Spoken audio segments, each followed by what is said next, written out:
Morning, everybody. Here we are again. Good morning. Get all the electronics going here. All right. Yeah. You gotta do something about the font there. Have to do what? Something about the font. Well, this is a slide I have up every week, but I have no intention for anybody to read it.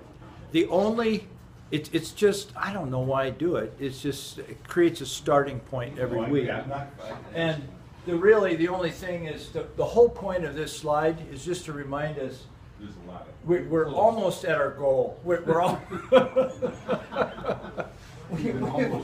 The yellow is the goal. I mean, the yellow is where we are, and here, I mean, pretty soon, Bill, we won't have any other place to go. We'll have to quit this story. I can't remember who it was, but there's some paradox in a Greek philosopher that always said that the hare will never overtake the turtle, because every time he gets halfway to the end point, then it still has to go halfway again, and each halfway you never get there. So it never get, yeah, we're we're getting there though. I mean, we're going to run out of verses. So, yes. I just was thinking that whenever you hear a pastor say we're almost finished, we're probably not almost finished. Yeah. So I don't know. Yeah. I'm just kind of wondering. We don't want you to land the plane. I'm enjoying the flight. It is about the journey, but this is like, this is excess. No, you're minding a lot of good stuff. We're not in a hurry, so. Not at this age.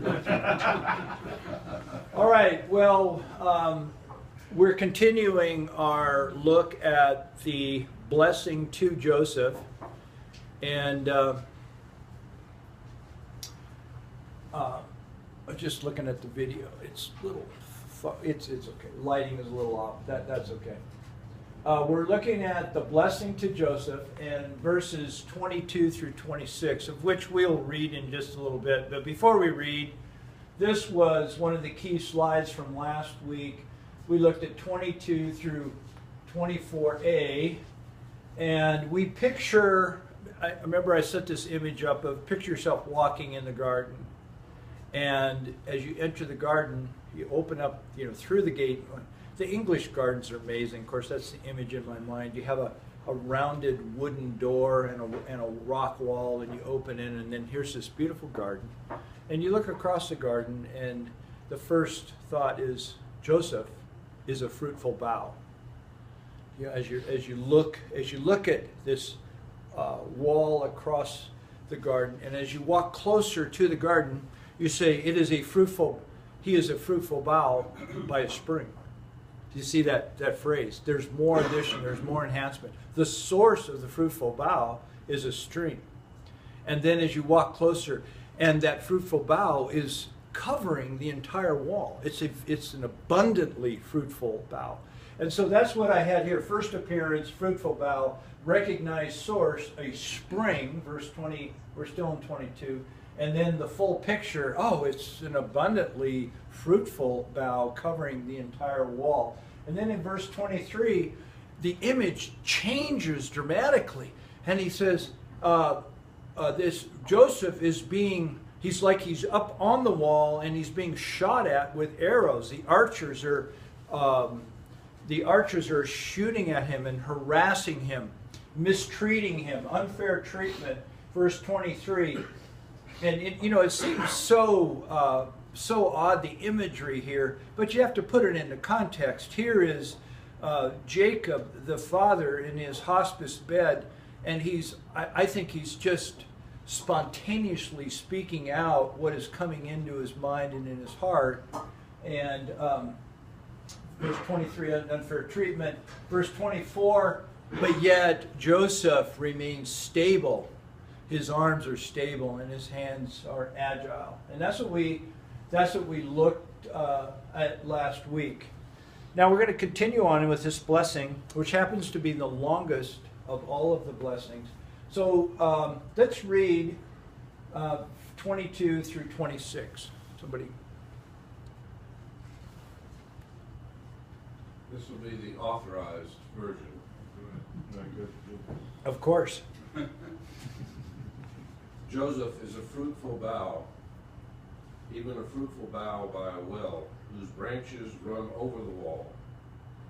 The archers have sorely grieved him and shot at him and hated him. But his bough abode in strength, and the arms of his hands were made strong by the hands of the mighty God of Jacob. Sorry, I hit a wrong button. From thence is the shepherd, the stone of Israel. Even by the God of thy father, who shall help thee, and by the Almighty, who shall bless thee with blessings of heaven above, blessings of the deep that lieth under, blessings of the breasts and of the womb. The blessings of thy father have prevailed above the blessings of my progenitors under the most bound of the everlasting hills. They shall be on the head of Joseph, and on the crown of the head of him that was separate from his brethren. Okay, good. Thank you, David. Wow, there's just a lot of beautiful wording in this blessing.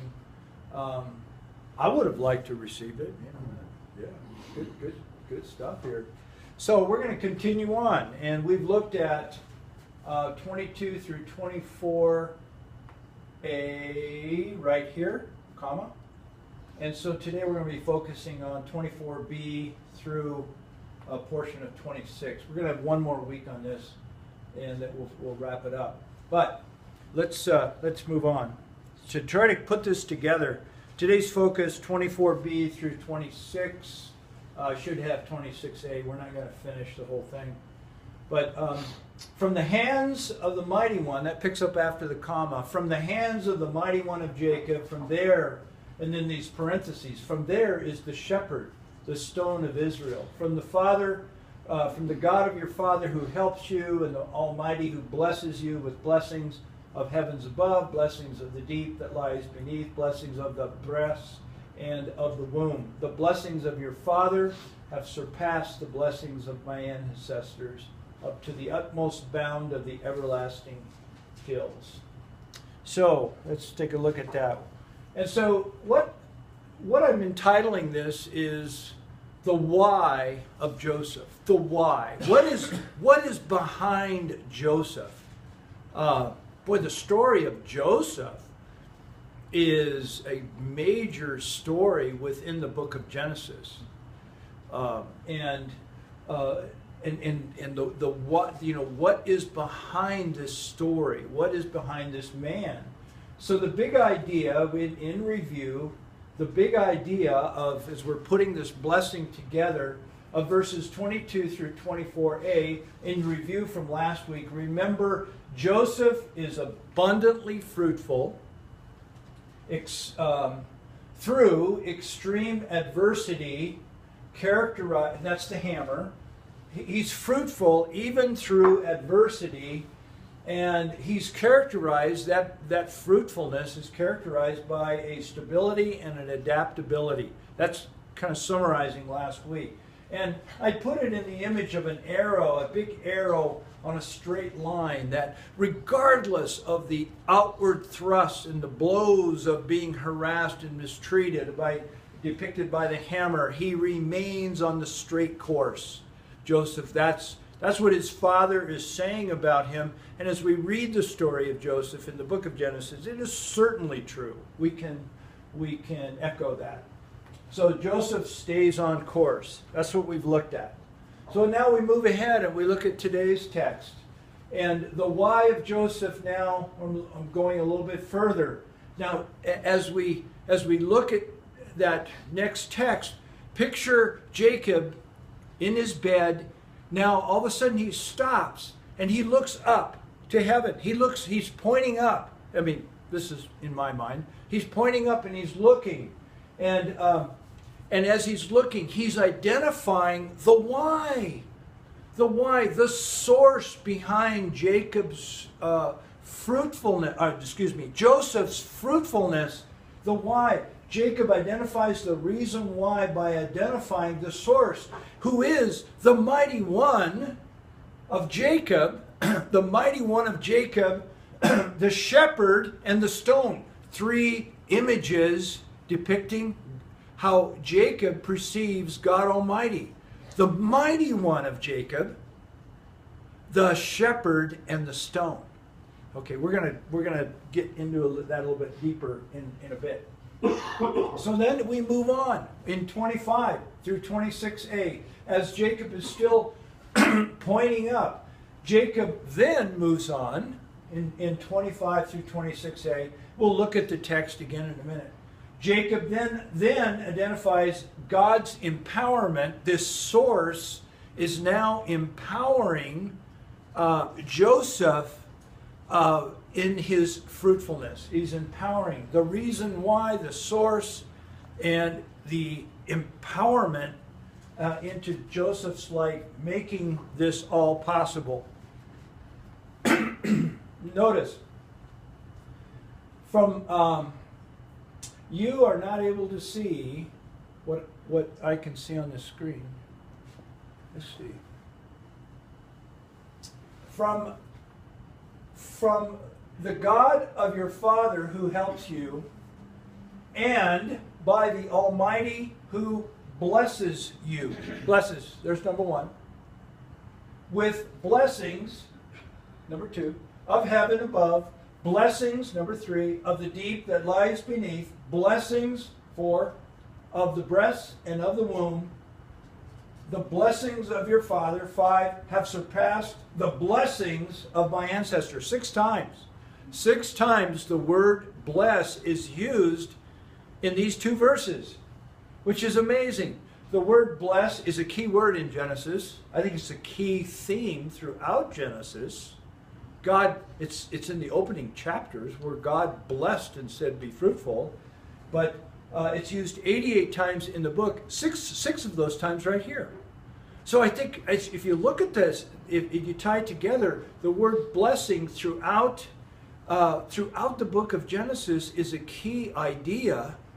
And here, what an appropriate way to end the book is through now the Father blessing his Son and using these words. And that, in a sense, is the empowerment behind Joseph's fruitfulness and remaining stable and agile under extremely difficult circumstances. Mike? Yes? Is that same Hebrew word in all 88 Yes. cases? Yes. Okay. I can't recall. I should have. Barak? Anyway, I can't. What's that? I'm just noticing that in all of Joseph's dialogues he has, starting with, actually he has started talking to Potiphar, he mentions once that he won't go to bed with Potiphar's wife because it displeased God, and then he tells Pharaoh that God interprets dreams. That's just about all the time we have where Joseph himself actually calls out to God. He never really calls out to God. He just talks about God a couple of times. Isn't that interesting? And none of the brothers have any kind of history of calling out to God. That's a great insight. Yeah, and so it's interesting what their sense of God was, because when he said to Potiphar, God wouldn't be pleased with us, where in the world did he get the idea God wouldn't be pleased with us? We don't have the 10 Commandments yet. We don't have any law whatsoever. But yet he's living, as we look back, he's living in relation to God. He's in I mean, character. through character, yeah. Yeah. So what I'd like you to do again, as we've been looking at this, and as we are bringing this study to a close, we've got lots of time to dwell and look at Jacob. And what I'd like you to do this morning at your tables is to talk about those 3 words that Jacob, as he switches from the imagery describing his son, he points to heaven, identifying the source. And he uses 3 terms for God.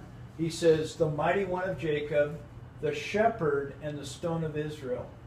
And what I'd like you to do is to think, what do you think Jacob was referencing from his own experience? Think back into the story of Jacob. What do you think he was referencing when he used these 3 terms? And then what do these terms represent to you?